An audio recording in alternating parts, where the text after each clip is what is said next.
Tim Pelaksana Kesehatan Jiwa Masyarakat (TPKJM) Sinjai dari lintas sektor Kamis pagi mengadakan pertemuan terkait penanganan kesehatan jiwa masyarakat.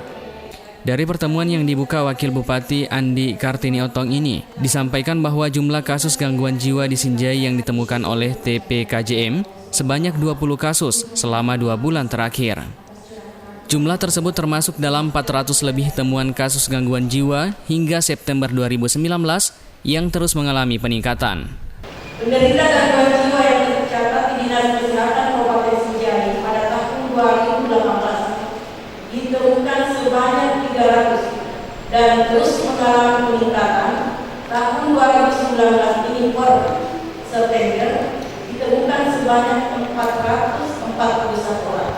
Jadi terjadi peningkatan yang kurang lebih 40%. Hal ini tentu saja memerlukan penanganan kesehatan jiwa di komunitas yang lebih terpadu dan bersinergi dari lintas sektor melalui wadah Tim Pelaksana Kesehatan Jiwa Masyarakat atau TPKJM. Dalam penanganan kasus kejiwaan masyarakat ini, kendala yang dihadapi adalah persoalan penderita yang tidak memiliki identitas kependudukan yang jelas. Drastis sekali memang penemuan kasus dan tim ini sudah terbentuk. Cuma memang persoalan yang muncul kembali adalah kasus-kasus yang tidak mempunyai identitas, tidak mempunyai keluarga. Yang kedua, kasus-kasus yang ditolak kembali oleh keluarganya apabila sudah sembuh.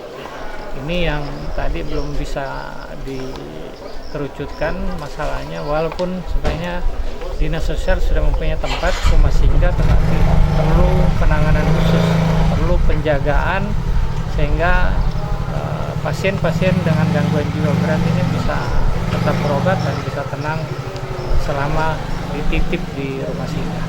Karena itu, untuk memaksimalkan pencegahan dan pengendalian gangguan jiwa masyarakat ini, dibutuhkan kerjasama lintas sektor dan hal ini yang tengah dimaksimalkan Pemkab Sinjai.